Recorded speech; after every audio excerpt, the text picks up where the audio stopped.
ஒரு அழகான கிராமத்துல ராகவையா சகுந்தலாவுக்கு அந்த ஊர்ல நல்ல பேர் இருந்தது. சகுந்தலா அம்மாவோட கை சமையல் அப்படின்னா அந்த வீட்ல எல்லாருக்கும் ரொம்ப பிடிக்கும்.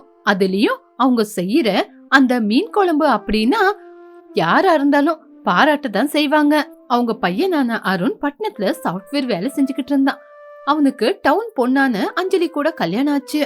அஞ்சலிக்கு பெரியவங்க அப்படின்னா ரொம்ப கௌரவம். இப்படி லீவு கிடைச்சதுனால அவங்க 2 பேரும் கிராமத்துக்கு வந்தாங்க. அவ தன்னோட புருஷனுக்கு பிடிச்ச மீன் குழம்ப கத்துக்கணும்னு மாமியார்கிட்ட கேட்கலான்னு பார்த்தா.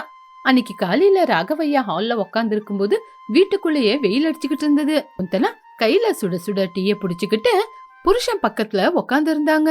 அவங்க முகம் ரொம்ப சமாதானமா தெரிஞ்சுக்கிட்டு இருந்தது.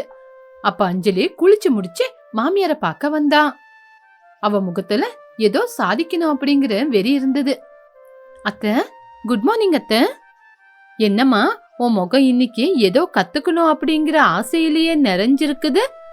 இந்த பட்டணத்துக்கு வந்து இந்த பட்டணத்தோட நேச்சர், இங்க அடிக்கிற சில்லுன்னு காத்து, இதெல்லாம் உனக்கு ரொம்ப பிடிச்சிருக்கா? ஆமா அத்தை, அந்த டவுன்ல வண்டி ஓட்டுற சத்தம், அந்த புகை, நம்மளால எங்க நிம்மதியா இருக்க முடியுது? ஆனா இந்த கிராமத்துல எவ்வளவு நிம்மதியா இருக்கு. அத்தை, நேத்து நைட்டு உங்க புள்ள என்கிட்ட உக்காந்துகிட்டு உங்க சமையல பத்தி தான் சொல்லிக்கிட்டே இருந்தாரு. அவருக்கு உங்களோட சமையல் ரொம்ப பிடிக்கும்.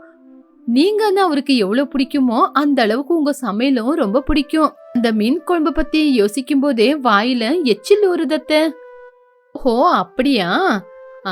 அப்படின்னா நான் செய்யற மீன் குழம்ப உன் புருஷனுக்கு செஞ்சு கொடுத்து அவனை கைக்குள்ள வச்சுக்கணும் அப்படின்னு சொல்ற, அப்படிதானே? சரிம்மா, உனக்கு நான் கண்டிப்பா கத்து கொடுக்கறேன். ஆமா அத்தை, எனக்கு நீங்க அந்த மீன் குழம்ப கத்து கொடுக்கறீங்களா?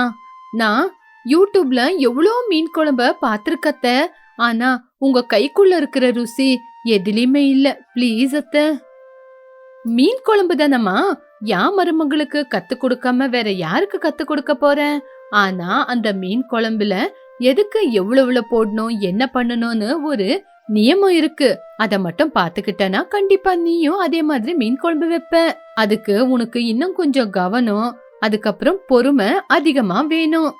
அத்தை, எனக்கு பொறுமை ரொம்ப இருக்கத்த. எவ்வளவு நேரம் ஆனாலும் பரவாயில்ல, நான் உங்க கையில கத்துக்கிறேன். சரிம்மா சரி, நாளைக்குல இருந்து உனக்கு நான் ஒரு பரீட்சை வைக்கிறேன். அந்த பரீட்சையில நீ நிதானமா ஜெயிச்சுக்கிட்டு வந்தேனா உனக்கு நீ கேக்குற மீன் குழம்ப நான் கத்து கொடுக்கறேன். முதல்ல உனக்கு சமையல பத்தி எல்லா விஷயமும் தெரியணும், அப்பதான் நீ நிதானமா கத்துக்குவ. அத்தை சரிங்க அத்தை, நீங்க எந்த பரீட்சை வச்சாலும் அதுல நான் ஜெயிச்சிருவேன். நீங்க வேணா பாத்துக்கிட்டே இருங்களேன். அப்படி யோசிச்சுக்கிட்டு இருக்கும்போது மறுநாள் காலையில அஞ்சலி சமையல் அறைக்கு போய் வேலைய ஆரம்பிச்சான். சகுந்தலா கூட நிறைய விதவிதமான காய்கறி எடுத்துக்கிட்டு சமைக்கிறதுக்காக ரூமுக்கு வந்தா. அது மொத்தமும் ஃப்ரெஷ்ஷா இருக்கிற காய்கறி. அஞ்சலி, இன்னைக்கு உந்து முதல் பரீட்சை. சமையலுக்கு தேவையானது என்னென்ன வேணும்னு நீ கத்துக்கணும். இங்க பாரு, இதுல நிறைய காய்கறி இருக்கு. இதுல மீன் குழம்புக்கு என்ன தேவையோ அத மட்டும் எடுத்து தனியாவே இன்னைக்குல இருந்து பரீட்சை ஆரம்பம். அஞ்சலி காய்கறி கூடைய பார்த்து கொஞ்சம் கர்வமா, ஐயோ அத்தை, இதுல என்ன இருக்கு சொல்லுங்க, சூப்பர் மார்க்கெட்ல இருக்கிற மாதிரி காய்கறி இருக்கு அப்படின்னு சொல்லி அஞ்சலி தக்காளி, வெங்காயம், கொத்தமல்லி சப்பு, பூண்டு, கருவேப்பிலை, எலுமிச்சம்பழம், இப்படி அவளுக்கு தேவையான காய்கறி எடுத்தா. இப்படி அஞ்சலி கொஞ்ச நேரம் யோசிச்சு கேரட், கேபேஜ் எடுத்தா. மறுபடியும் கொஞ்ச நேரம் யோசிச்சு கேப்சிகமையும் எடுத்தா. சகுந்தலா சிரிச்சுக்கிட்டு சிரிப்பை நிறுத்திட்டு காய்கறிய பார்த்து, கேபேஜ், கேரட், கேப்சிகம், இது எல்லாத்தையும் மீன் குழம்புக்கு எதுக்குமா எடுக்க போறாங்க? இத எல்லாத்தையும் நூன் ரைஸ் செய்ய தான் எடுப்பாங்க. இதெல்லாம் இந்த கிராமத்துல தேவைப்படாது. பட்டணத்து ரெஸ்டாரண்ட்டுக்கு போய் கேபேஜ், கேரட், கேப்சிகம் எல்லாமே எடுத்துக்கிட்டு இருக்க. குழம்பு அப்படின்னா என்ன போடணும் என்ன போடக்கூடாதுன்னு தெரியணுமா? சாரி அத்தை, கேரட்டை போட்டா குழம்புல கலர் வருமோ என்னவோன்னு யோசிச்சுதான் எடுத்து வச்சேன். இல்லம்மா, குழம்பு அப்படின்னா அந்த குழம்புல என்ன போடணும் என்ன போடக்கூடாதுன்னு எல்லாருக்கும் தெரியணும். ஏதேதோ போட்டு கலந்து வச்சா அது குழம்பா? ஒவ்வொரு காய்கறிலயும் ஒவ்வொரு ருசி இருக்கு. அதை எப்ப போடணும் எப்படி கலக்கணும்னு தெரிஞ்சு வச்சிருக்கணும்ல. இன்னைக்கு எக்ஸாம்ல நீ ஃபெயில் ஆயிட்ட, நாளைக்கு பாக்கலாம். இப்படி இருக்கும்போது மறுபடி நாள் சகுந்தலம்மா கிச்சன்ல டேபிள் மேல விதவிதமான மசாலா பொடிங்களை டேபிள்ல அடுக்கி வச்சிருந்தாங்க. ஒவ்வொரு டப்பில இருந்தும் நல்ல கமகமன்னு நல்ல மசாலா பொடி வாசனை வந்துட்டு இருந்தது. அந்த கிச்சன் ரூமே மசாலா வாசனைல நிறைஞ்சிருந்தது. அம்மா அஞ்சலி, இன்னைக்கு 2வது பரீட்சை. இங்க டேபிள்ல விதவிதமான மசாலாவை எடுத்து வச்சிருக்கேன். குழம்பு அப்படின்னா உயிர் கொடுக்கறது இந்த மசாலா பொடிதான். டேபிள்ல வச்சிருக்க இவ்வளவு வகையான மசாலால மீன் குழம்புக்கு என்ன மசாலா போடணும்னு நீ பார்த்து பத்திரமா எடுத்துட்டேனா அதுக்கப்புறம் இந்த போட்டியில நீ ஜெயிச்ச மாதிரி. எதேதோ மசாலா போட்டா குழம்பு நல்லா வராது. நல்ல மசாலா தூளை போட்டா மட்டும்தான் குழம்பு அற்புதமா இருக்கும். அத்தை, இது மஞ்சத்தூள் சிகப்பா இருக்கு. இது மிளகாத்தூள். இது தனியாத்தூள். இது கரம் மசாலா. அத்தை, இத தவிர வேற என்ன இருக்கத்த அப்படின்னு சொல்லி அஞ்சலி ஒரு டப்பால இருந்து குழம்புக்குன்னு மிளகு பொடிய எடுத்து வச்சா. என்னம்மா மிளகு பொடிய எடுத்து வைக்கிற? மீன் குழம்பு ஆனதுக்கு அப்புறம் அதுக்கு கொஞ்சம் பெருங்காயமும் வெந்தயம் தூளும் போடணும். அதை எடுக்கவே இல்லையே. அந்த பொடி தானே அந்த குழம்புக்கு போட்டா நல்லா கமகமன்னு வாசனை குழம்புக்கே ஒரு உயிர் வரும். அது இல்லனா என்னமா குழம்பு? நீ பக்கத்துல எடுத்து வச்சிருக்கிற அந்த கரம் மசாலாவை போட்டா அது கறி குழம்பு ஆயிடும். ஒவ்வொரு சமையலுக்கும் ஒவ்வொரு விசேஷம் இருக்கும். அதுதான் அதோட ஐடென்டிட்டி. இன்னைக்கும் இந்த எக்ஸாம்ல ஃபெயில் ஆயிட்ட. இனிமே நாளைக்கு பார்க்கலாம். ஐயோ அத்தை, மசாலால இவ்வளோ ஐட்டம் இருக்கும், அதுக்கும் இவ்வளோ விசேஷங்க இருக்கும்னு நான் புரிஞ்சுக்கவே இல்ல அத்தை. இதுக்கப்புறம் இன்னும் எச்சரிக்கையா இருக்க அத்தை. இப்படி அந்த நாள் போச்சு. 3வது நாள் மறுபடியும் அஞ்சலி கிச்சனுக்கு வந்தா. 2 நாளா அத்தை வச்ச பரீட்சையில நான் தோத்துட்டேன். ஆனா இன்னைக்கு எப்படியாவது இந்த பரீட்சையில ஜெயிச்சே ஆகணும்னு அவ முடிவெடுத்திருந்தா. இங்க பாருமா அஞ்சலி, இன்னைக்கு 3வது நாள். உனக்கு இருக்கிற பெரிய பரீட்சை. இந்த பரீட்சையில நீ எப்படி ஜெயிக்கிறன்னு பாக்கணும். இதுதான் 3வது கட்டம்.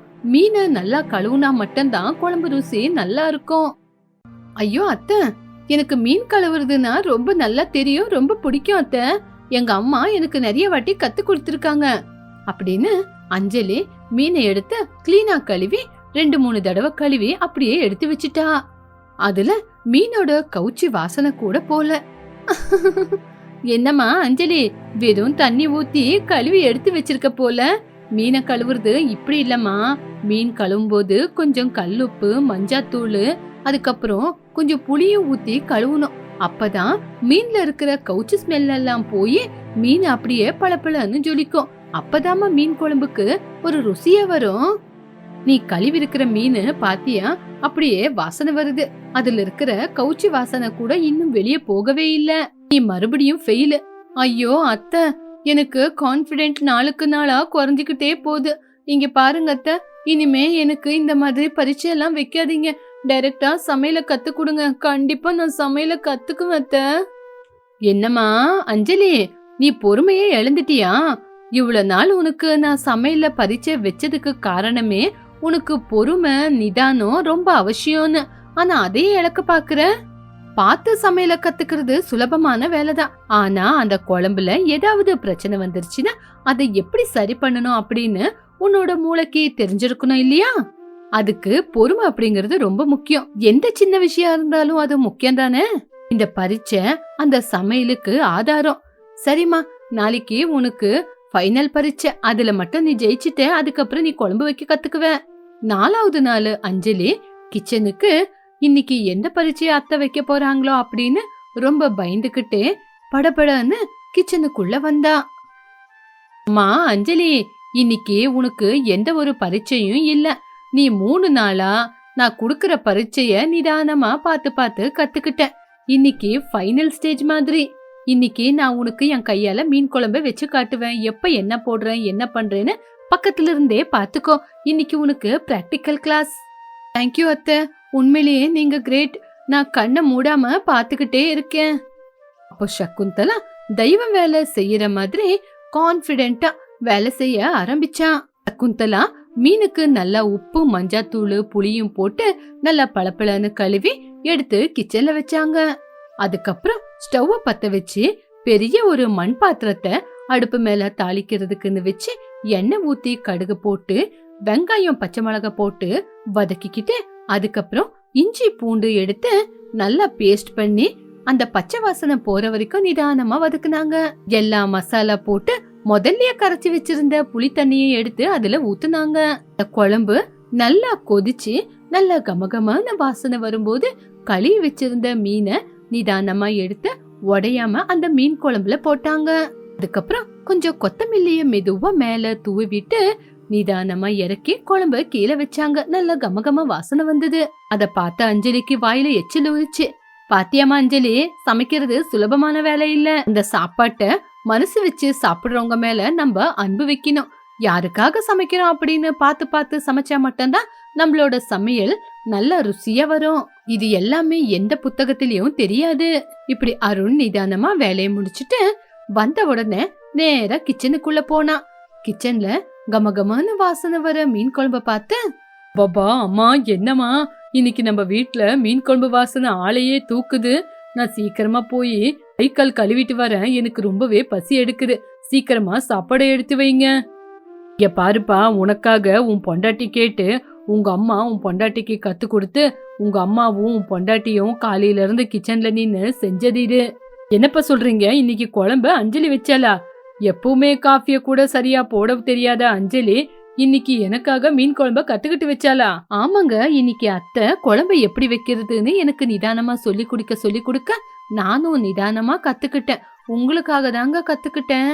நான் தாங்க இன்னைக்கு மீன் குழம்பு வச்சிருக்கேன். சாப்பிட்டு நீங்க தான் சொல்லணும். அருண் கடகடன்னு பொண்டாட்டி சொன்னாலே அப்படின்னு டைனிங் டேபிள்ல வந்து உக்காந்து சாப்பாடை போட்டுக்கிட்டு, ஆஹா அஞ்சலி, இந்த குழம்பு சாப்பிடும் போது அப்படியே எங்க அம்மா வச்ச மாதிரியே அப்படியே உப்பு புளி காரெல்லாம் அந்த மீன் குழம்புல நல்லாவே பிடிச்சிருக்கு. ரொம்ப ருசியா இருக்கு. என் லைஃப்ல நான் சாப்பிட்ட அற்புதமான மீன் குழம்பு இதுதான் அஞ்சலி. பாத்தியாமா அஞ்சலி, என்னோட சமையலுக்கு கரெக்டான வாரிசு பிறந்தாச்சு. இதுக்கப்புறம் நீ பட்டணத்துல கூட இதே மாதிரி குழம்பு வச்சு எல்லாரையும் அசத்திரணுமா? கண்டிப்பா அத்தை. நீங்க எனக்கு ஒரு சமையல எப்படி செய்யணும், எவ்வளவு பொறுமையோட செய்யணும், அதுக்கு எவ்வளவு பொறுமை வேணும், இது எல்லாத்தையும் பக்கத்துல இருந்தே சொல்லி கொடுத்தீங்க. இதுல நீங்க கத்து கொடுத்த ஒவ்வொரு சின்ன விஷயத்தையும் நான் நல்லா ஞாபகம் வச்சிருக்கேன். இனிமே கண்டிப்பா இப்படியே செய்யறேன். அடடே பரவாயில்லையே, மாமியார் மருமக 2 பேரும் சேர்ந்து ஒன்னா ஒத்துமையா மீன் குழம்பு எப்படி வைக்கிறதுன்னு கத்துக்கிட்டீங்க. இந்த ஊருக்குள்ள உங்க 2 பேருக்கும் நல்ல பேர் இருக்கு.